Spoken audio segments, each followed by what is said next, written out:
Good evening from Gridley, Illinois. I'm on the road again tonight. Last night I was on the road and I was hoping to get some time to step away, and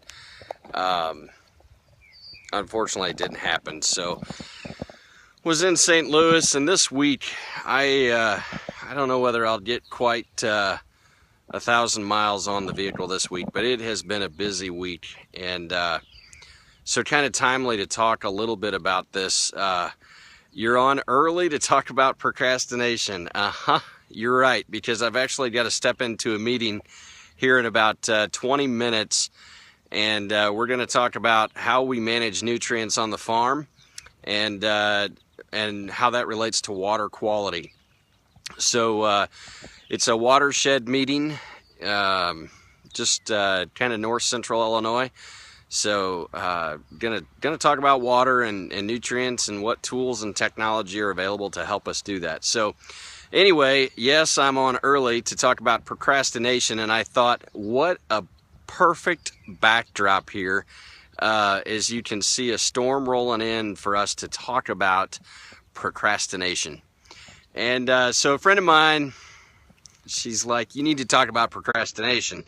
And I'm sure she's procrastinating and is probably going to watch this later, because I'm sure she has an excuse that of a reason why not to watch now.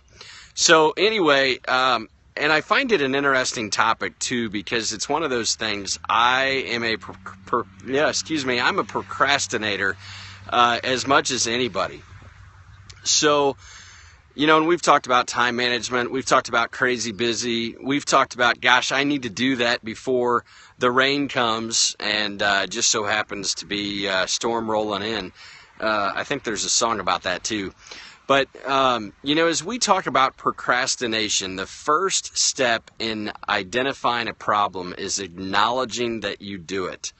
Now, the second step is determining, are you going to fix it? Because you have to make a mental choice of, do I acknowledge that I'm a procrastinator? And if so, how am I going to fix it? Because you have to identify the problem, then work towards a solution.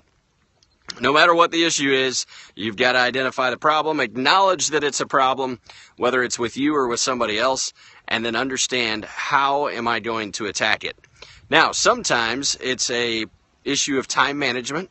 Other times it's a distraction that we tend to rely on. Maybe it's our phone, maybe it's Facebook time, maybe it's that we would rather do something else than what we need to get done.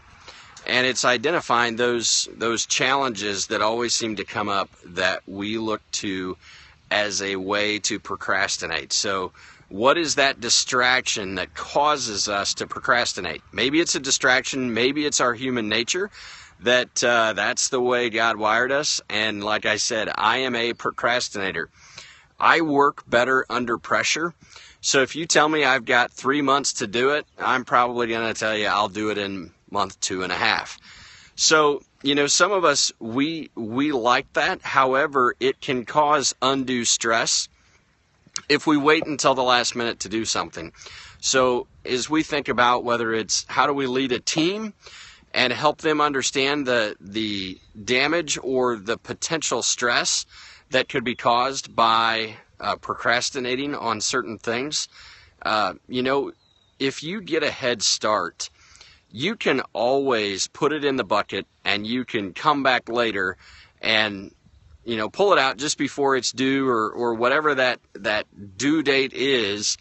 You have the opportunity to come back to it later and do one final check. And whether that's a balance sheet with your banker, you know, maybe it's a resume with your job, maybe it's leading a team of people and setting the right example.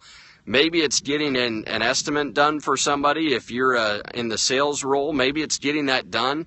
And they're gone for a week on vacation, and you think, you know what, I've got a week to do it.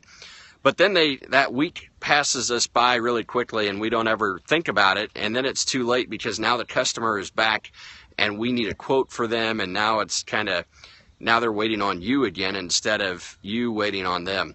And that's really not the side of the boat we want to be on. So, you know, it's one of those things that there are always projects that we can get done, but you have to prioritize those. And most of the things that get procrastinated against are the things that we really don't want to do. And I think that's part of human nature. But at the end of the day, we got to make sure we get it done before a rainstorm comes. Maybe it's making hay while the sun shines, and I've done a Periscope on that too a while back. But, you know, we're going to get wet here. I think the raindrops are coming. So, you know, you've got to take the opportunity to really prioritize what's important today. What do I really have to get done today?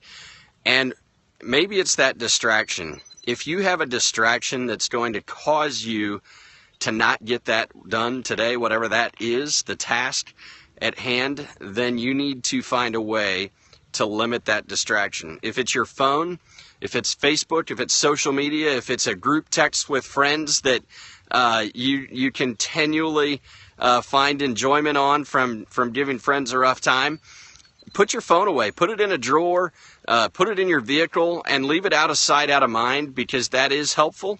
And then you can go after what you're really needing to prioritize and get done before you need to get it done. So prioritization will be key, and finding a way, whatever that obstruction is in your way of getting the task done, try to remove that, because that'll help you out.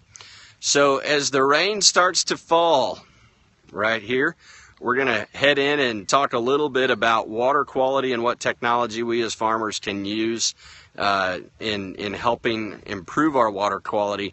Of course, as many of you are aware, that's a hot topic from conservation and stewardship and farming practices. So that's what I'm going to go do right here in about 20 minutes.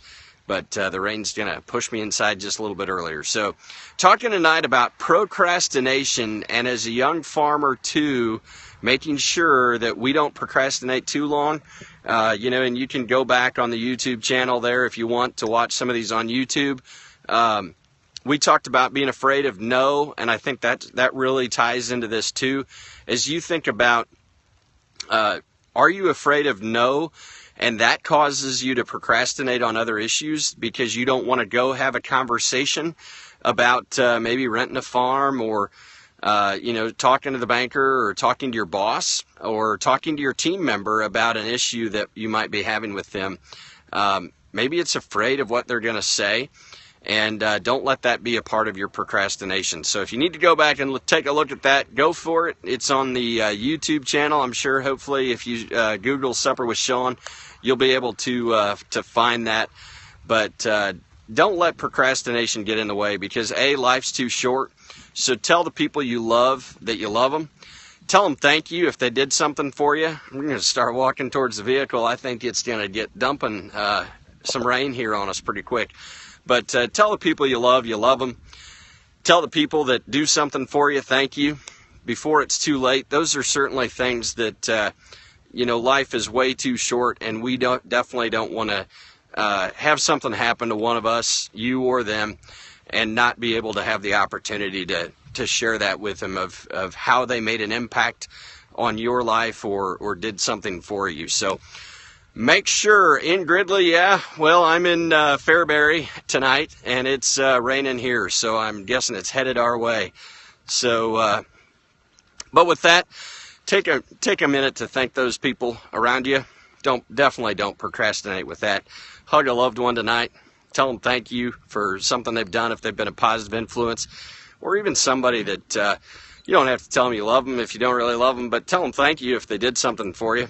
And a little bit goes a long way on being a giver. And maybe one of these nights we'll talk about being a taker versus a giver. Whether you're in, whether that's in the church, whether that's at work, or whether that's people in our farming operation. Are you a taker or a giver? But that's more later. So thanks for watching Supper with Sean tonight. Everybody have a great night. We'll talk to you later.